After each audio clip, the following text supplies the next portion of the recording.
All right, I'm ready. Are you ready? Why do you do this every time? Because this is exciting. Why is it every time I hit record and say, "Hey, we're ready," and then you go, "Are we ready?" Are we ready? Because we are ready. I hope you're ready. Welcome back to Talking Story. This is exciting. We got to get out of the studio.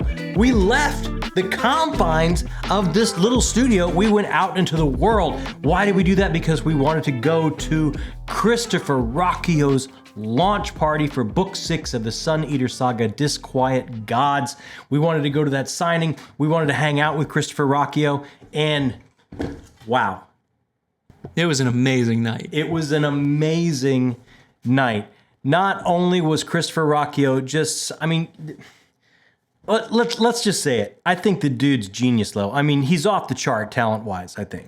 I've not read his books, but I've heard him speak. He's pretty incredible. You heard him read some. I heard him read some. Yeah, so it's like, wow, he is just so generous, so kind, so giving of spirit. He spent so much time with all of his fans there at the signing.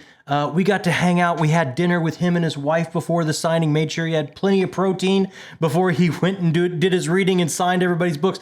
There were fans that drove in as far away from like New Jersey. I think some fans maybe even flew in from further away. He took time with everyone. He was giving away just different things off the desk just for people to come and see him. It was such an amazing night. We got to meet his parents. You can really know where the genius came from when you meet somebody's parents, I think. That they were geniuses as well.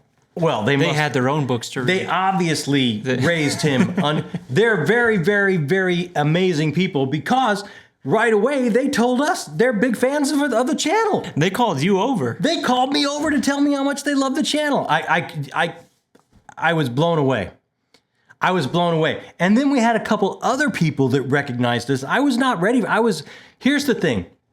I was so taken aback by that it took a couple times for me to realize, hey, we should maybe turn the camera around on some of these people that are fans of Ruocchio and fans of the channel and interview them as well. And we finally did that. So, hey, let me tell you, if you want your own signed copy of Disquiet Gods, it's still not too late. Take a look at what happened at the signing. Take a look at the manager of Quail Ridge Books in Raleigh. She can tell you how to get it. Let me give you a hint. The link is going to be right down there. And hey, some of the other fans of the channel that I finally snapped after a couple people had come up and talked to us to turn the camera around and talk to them. I am so sorry I didn't think of it earlier, but it took me...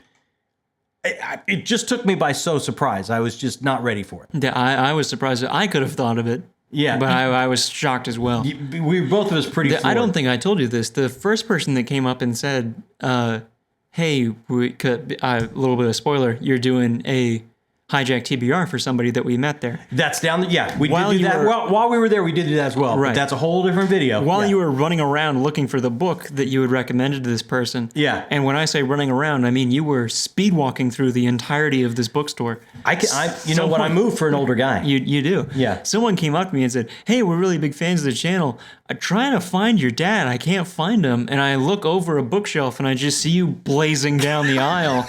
And I'm like, he's over. He'll slow down in a minute. Let's go find him. Yeah, that's I got a lot of energy. What can I say? You do have a lot of energy. You've heard us ramble enough. Check out what happened to the signing and all these other fine folks, and then we're going to be right back.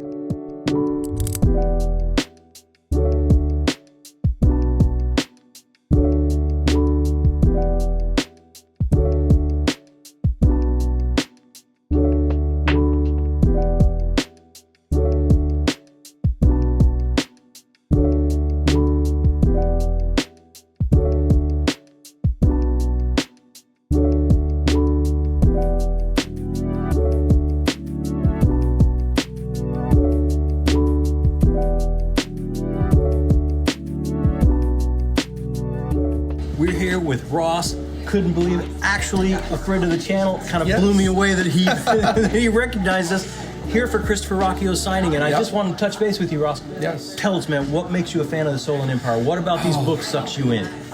I think, honestly, for me, it's a little bit that we kind of know where it's going. so the end is in mind. Right. And so the mystery of it is like, okay, well, how do we get there? Why are decisions made? Because even like, okay, we know the end result, but like the early books of Hadrian doesn't seem like he would make those decisions. Right, but it's there in what's the title. Yeah, exactly. Yeah, you know where it's going. And not many books do that, where they kind of like I said, ruin the ending for it. Right. So that I would say that's one of my favorite things about it. It is so incredible you said that, because with this series, I think the journey is the thing, right? Yeah. Like it's not where it's going. It's the character journey of how he gets there. Yeah, absolutely. Yeah. I love that. And I'm a sucker for fantasy and science fiction. I think it's a perfect blend of that, you know? Exactly, man. He does. He's like a wizard. He whips those two things together and it comes out just right. The implant, like in Volca, where, you know, because it kind of seems like a little bit like witchcraft, of like, you know, you're able to manipulate stuff and like just little things like that. In that way, like magic is just science we don't understand. I'm just up to book 2, so no spoilers. I know Volca's you're cool with, but like the AI down there. Yeah. I mean, if you haven't read book 2, plug your ears a little bit. But you know, put a caption on the bottom. AI could very be like that old wise wizard you come to in a cave that just knows too much and has gone a little bit off the deep end, right? Like it's such an interesting blend. Love it. I can't. I'm on book 2. I'm going to be reading book 3. Check us on the channel. So absolutely. All right. Ross. Like and subscribe. Thank you, Ross. Thank you, Ross. See, I should have him do my job more often. He's better than I am. Thanks, Ross. You're welcome. Appreciate it, man. We're here with Christian, the events coordinator at QUAIL Ridge Books. You want to try that again? Should I try that again? Yes. We're here with Christian, the events coordinator at QUAIL Ridge Books during the Christopher Ruocchio signing. Everyone's over there in line. It was a great night for the release. Great turnout. Yeah. And we just want to touch base and let everyone know that's a fan of the channel, that's a fan of Christopher Ruocchio. If you want to get a signed copy of Disquiet Gods, you couldn't make it to the signing, absolutely hit the link that we're going to put underneath. Go to QUAIL Ridge. Because he's local, he will come down here. He will sign whatever you order, right? Absolutely. And then you guys ship that anywhere? Yep, we can ship them anywhere in the world. Anywhere? Well, maybe not anywhere in the world, but most countries. Most anywhere. Yeah. Continental U.S. for sure. Continental U.S. for sure, and overseas. We actually shipped one to Australia this week, so Australia we can do. You couldn't be here, you can still get a signed copy. Absolutely, yeah. Just pre-order on our website. Check that link out. Thank you so much, Thanks Chris. for coming. It's been great. What an unbelievable launch party. The turnout was great. The turnout was so great. And Christopher Ruocchio is such a giving dude. He wanted to spend so much time with every one of his fans that came out to see him. We wanted to talk to him. He wanted to talk to us. We wanted to talk on camera a little bit with him. But actually, this next part, we closed the joint down. Yeah, he spent so much time with his fans, and we didn't want to hold up the fine folks there at QUAIL Ridge Books, making him stay late. No. So for this next part, we're outside on a very comfortable bench in front of the bookstore. So it might look a little bit weird. We're outside. We're on a bench. It's a little bit dark. But might I say, I tried my best to find as bright of a spot as we could. Right. But it was 9:30 at night. Yeah. There was a store next door that still had their lights on. So we thought, there's a bench here right next to these lights. In the middle of this interview, they shut those lights down. So if it gets dark or a little grainy, I'm sorry. Yeah. So this is what happens when you leave the studio. We're not in control of the lighting. But let me tell you something. Even after a night like this, he was so generous in giving to sit down with us outside the bookstore on a park bench, talk to us a little bit. So check it out. It is at the end of a great night. I thought it was an amazing event. Great turnout. Yeah. Some great questions from the crowd. Awesome reading. No, thank you. I thank you so much for allowing us to be a part of your night. Allow. You drove here. Thank you for driving. Like I was saying to the guy who drove from New Jersey, I wouldn't drive that far for Iron Maiden. So, that's crazy, right? Thanks for I think coming. that kind of shows the connection that some fans are getting with you. Yeah, it's a really humbling thing. It's really cool. You're so deserving. I got some quick questions for you. Yeah. Just for some folks that couldn't make it so they feel like they were here. I know it was a goal of yours. You wanted book 6 to take the title of favorite away from book 3, so you didn't have to think that you had peaked in 2020. Yeah. Did you pull it off? I think so. I had like early reviews were like, hey, this is at least a tie. We'll see how people feel in 6 months, but the fact that it's in the conversation is good enough. Right. The last two books, like 4 and 5, got split, right? And that was a whole publisher thing, and it had to happen. Yeah. But this book is this is the book I meant to write. It wasn't any, corporate, intervention. Necessary, right? Paper's expensive, but no hard feelings. But this is the book I wanted to write, so I feel more secure this time than about 4 or 5. So you're confident putting that one out there? Yeah. All right. Well, I like hearing you cross the finish line. I'm only at book 3, so I can't see how we go up from book 2, but I can't wait to find out. So, question number 2. This is one of the things I absolutely love about this series. You have these literary influences. I jotted some down here. I'm talking about Homer, Dante Alighieri, Mary Shelley, Milton, Marlowe, Shakespeare, Lovecraft for sure. Yeah, a lot of Lovecraft. Yeah. And in this one in 6. Yeah. Oh, okay. I can't wait. I won't say words. So, and the Queen of Mid-Ashes that I just read. Oh, I like that. The strands of the story that define us, that create us, that make us. Talk to me a little bit about that. Just not relying on touchstones, literary-wise, in your own genre that you're working in, but just broader.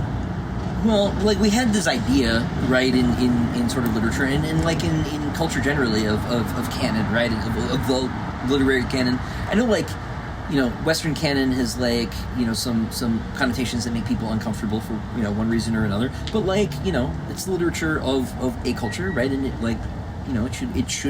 we should have that, right? Yeah. And when all of literature really is in conversation with the rest of it, right? We call it the Great Conversation, right? We call literature the Great Conversation. And so, there's this sense that science fiction is in the corner, it's for kids, it's weird, right? Like Margaret Atwood says, I write speculative fiction because she doesn't want to be associated with me, right? Fine, that's all right. But I never felt that. No. Right, and when I was in school, I was taught by John Kessel, who's published by Simon & Schuster Saga Press. It's for you, Brian. And Get well, Brian. Yeah, man, we're rooting for you. And he had the same feeling, right? He wanted, he was English professor, right? He wanted science fiction to be taken seriously as literature, and I completely agreed with him. I was like, this is better than regular literature, right? In a lot of ways, I love science fiction, and so to sort of hyperlink science fiction to the Great Conversation, to the tradition of not just Western literature, but of great literature. Yes. Right, and so to do that, you have to talk about that. Yes. Stuff, right, and Dante, Milton, Shakespeare, Homer, right, all those guys are at the foundations of our civilization, right, in very important ways, and so it's appropriate that we should, connect what we're writing now to that stuff, right? Because we're part of that culture, that tradition, that continuity. Even when sometimes that culture or that tradition is complicated in some way, it's still ours, yes, right? And we should own that. And so I want to write a story that feels even within its own world, right? Within the science fiction world, it feels like it's part of that world, which is our world. This is our future, right? I know. Fantasy writer Tim Powers, he always says when he writes a fantasy book set in our world, no, this isn't set in a version of Earth where there are vampires. It's our world and there are vampires. Yeah. Right, and it's that, but this is our future, right? This is supposed to be our future. It's not a galaxy far, far away. It's tomorrow, right? It's a scary tomorrow, but it's still ours. Yeah. And that's what I hope Sun Eater Oh my God, is. you're on my soapbox, man, because I preach against the marketeers and the shelf Nazis all the time about why do I have to go to a different shelf to pick up David Mitchell? This is absolutely science fiction. Why is this not over here? There are a couple of writers who just very cannily have figured out, if I am literature, I will get the NBC interviews and stuff like that. And Mitchell's one, and God bless him, good for him, right? He's selling more books than me. Yeah. He made the cut. He gets to be a writer, and I'm a Pulp Fiction writer. Right. And that's fine. I know there's no difference. We're losing light on a park bench. Christopher Ruocchio on a park bench. I'm going to question 3. Yep. Okay. So I absolutely love the theme of the discussion of otherness that really starts to come out in Howling Dark. A bit of that Lovecraftian strand, right? And it was my read of the month. If you check out my wrap up, and I actually had to read a passage through it where you describe otherness. Talk to me about that theme because you nail it so unbelievably well, and in different layers, not only the otherness between people to people and man's inhumanity and man, but then we go up to the seal sin as an enemy, and then something even beyond foreboding over that.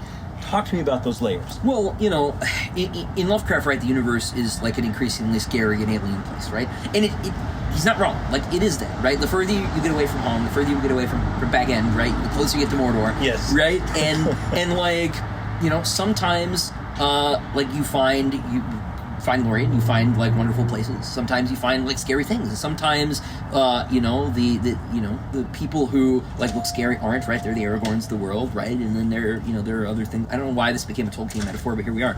But, like, it's just me, But, like the world is like that, right? Like, actually, the more different you get from what you're used to, right, the scarier it is at first, right? And of course there's that element, like, going out into space, right? And of course there's that element, like, going back home and, like, finding, again, to carry the metaphor too far, that Saruman is literally in your living room, right? And so we're always sort of at odds with something, right? Whether that's another culture, or our neighbors or ourselves, right? And so with science fiction, right? This is the thing about speculative fiction. Yeah, there right? you go. There you go. Now I'm a real writer. Is that boom? Yeah. Well, I've got the pocket square, so is that you can make these symbolic things, right? Very concrete, right? The symbolic world is, like, literally on the page. That's not a symbolic dragon in, like, the Thomas Harris Red Dragon sense. It's like there's literally a dragon, right? This is Tolkien's thing with Macbeth and Dunsinane Wood, or Burnham Wood, right? Wood. To Dunsinane Hill. Yeah, I always spoonerize that. The tree should literally come to the hill. It's way cooler if that's literally true. All right, here are the ends, right? But fantasy science fiction can do that, right? And so, with the robots, with aliens, we're able to ask questions about what about an actual other, right? Because the reality is, like, I'm a Catholic, right? We're all made in God's image, right? Is that it doesn't matter where you're from. Like, there might be, like, a huge cultural barrier that we could, like, literally never resolve in our lifetimes, but theoretically we could, right? Aliens, maybe not, right? Yeah. Maybe not. And, like, what do we do in that situation, right? So, and I love that aspect of it, because Hadrian has that at the beginning of the journey of book 2, he has that naive idea, or that pure idea of, I think I could find the human elements. I think I could find a bridge. I think I could, if we could just talk, if we could just find common ground, we could have peace. And then his journey discovering otherness and coming somewhere quite different by the end of the book. Not only a great definition of otherness, but an amazing character journey around it. Yeah. Well, so, like, he's a person who doesn't fit even in his own slot, right? He's supposed to be an imperial nobleman. He's uncomfortable with the whole situation. And you realize, like, as the series goes on, he surrounds himself with people his society considers are misfits, right? But they're human misfits. Yeah. Right? Or they're, like, pretty close, right? Like, maybe there's some Like, maybe there's some, like, some genetic modification or some electronic parts. I mean, he's essentially married to someone who's a cyborg, right? Which, like, big no-no in his society, right? But, like, then there are the aliens. Like, there's an actual hard line there, and maybe there's not, right? Because there are different aliens in Series 2. You're getting to book 3, right? Yeah. And so, like, that line is always nuanceable, right? And science fiction lets us push that further, I think, because it can concretize these symbolic things than, regular literature, than stupid reality is. Yeah. Homer Simpson would say. Absolutely. All right. Something else I want to bring up. Doing a series is now coming into, you're working on book 7, right? Not only are you able to expand plot, I love the fact that you are able to grow and expand character in long form, and you don't lose sight of this. There's a moment in Queen of Mid-Ashes where Hadrian, as he moves forward in his journey and becomes more and more, I don't want no spoilers, but has different jobs to do, different exploits he's going through, comes to be called something, and he starts to hear his father's voice in his head. This touched me so much because it's so identifiable and relatable. And just talk to me about a long-form story that gives you the breadth to actually grow a character and then segue and refer back to what's happened before for effect like that. Yeah, so with Hadrian in particular, right, because it's his story, right, and Queen of Ashes is also his story, it's first person, right, I usually have a big time gap between whatever the new story is I'm writing and the previous one. Case of, like, Disquiet Gods just came out, takes place 200 years after Ashes Man, right, and so I basically, like, have to ask myself, who is this person now, right, because we're always, like, different people. Like, I, talked in the event, right, when I started writing Empire of Silence, I was, like, in, like, hardcore, like, fedora-wearing atheist phase as a teenager, right? I wrote Empire of Silence when I was 18, 19, and you know, I'm not that guy anymore, right? Like, I had, like, a lot of stuff has changed the last, like, you know, 13 years, right? I'm, like, married, I have a kid. I've been doing this for a long time, you know, writing, and like, I'm not the same guy, like, at all. And, like, none of us are, right? It's, like, very hard to know where, like, it's not, we're not Doctor Who, right? We don't just, like, wake up and we're David Tennant, right? If only. You know, if only, right? My hair would be better. Yeah, it'd be way higher. But, very big eyes. Yeah. You know, so it's more gradual, right? You know, and so being able to treat the character as a different character each time, I think, is sort of the trick for me. Excellent. I have another question. This is question 5. So, and then maybe a bonus if we have time. I don't know. I think we might be running out of space. But okay. I have to say that so many people, you're getting on so many favorite, on BookTube especially, so many people's all-time favorite sci-fi lists, right? Yeah. You start to think about legacy, Asimov and Clarke and Heinlein and Philip K. Dick, and does it ever enter your mind, Christopher Ruocchio, like the question of legacy with this series? Not yet. Not yet. Maybe when I, like, get older, right? Like, I have a kid now, but, like, maybe when it comes time to think about, like, what do I do with all this stuff later. For now, you know, I said this at dinner, right? Like, I don't really think about the audience at all, right? Yeah. So, like, legacy is, like, a thing, like, even more abstract than that. Right.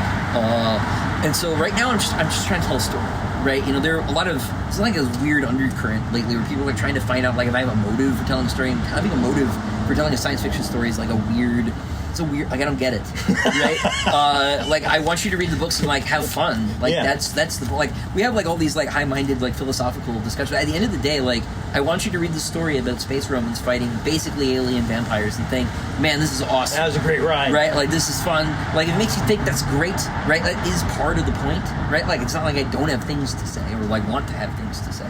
But, like, the primary thing is, like, I just want you to be able to leave, again, stupid reality for a little while and go on an adventure. And, like, man, it might be harrowing, but I want you to, like, come back thinking, that was awesome. That was awesome. Yeah. That is a great gift. Bonus question if we have time. Patrick posted, I just picked up my copy, I haven't even looked at it, but the page at the back, you thank a lot of booktubers.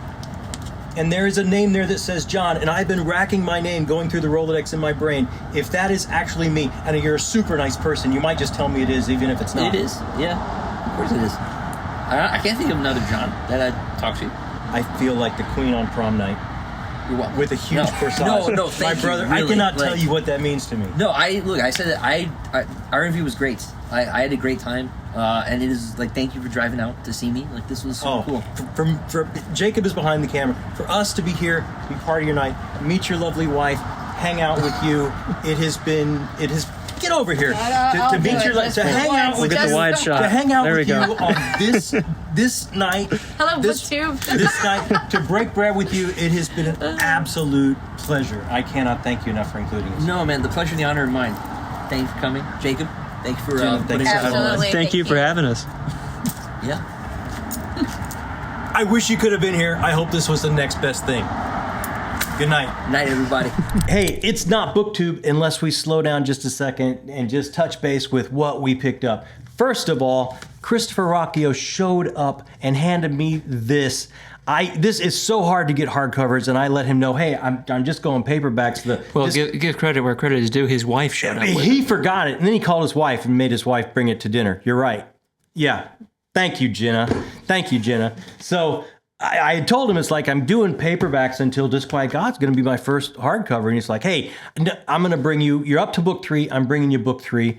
And he signed it for me. And guys, you saw, he signed it that, actually, I think that was Disquiet Gods he signed that way, but he signed his parents are fans of the channel.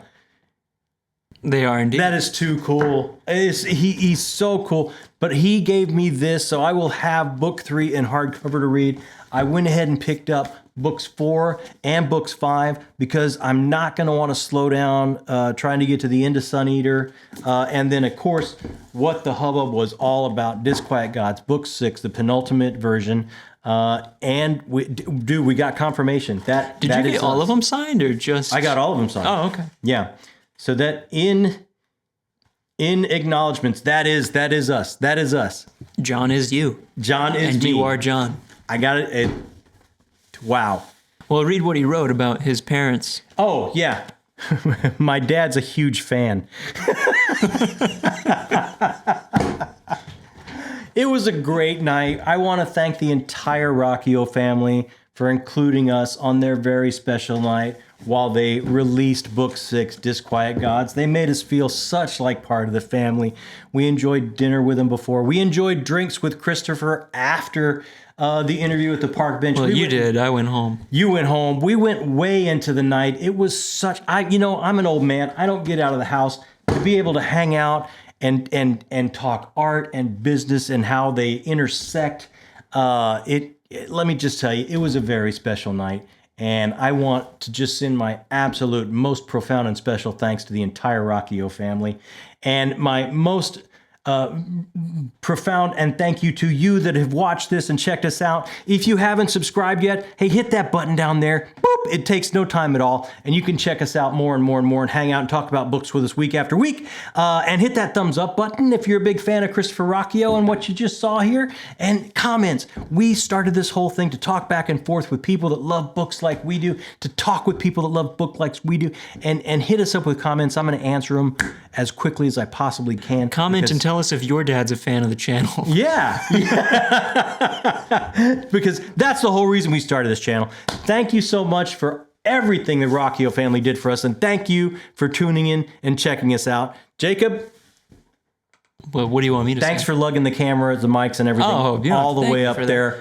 Absolute pleasure. So happy that we got to go. It was great to meet Christopher. It was absolute pleasure. It was unbelievable to meet Christopher. That's it for us this week, guys. Thanks so much. My name is John Minton. That is... I'm Christopher Ruocchio. No, you are not. I'm Jakob Minton. This has been Talking Story.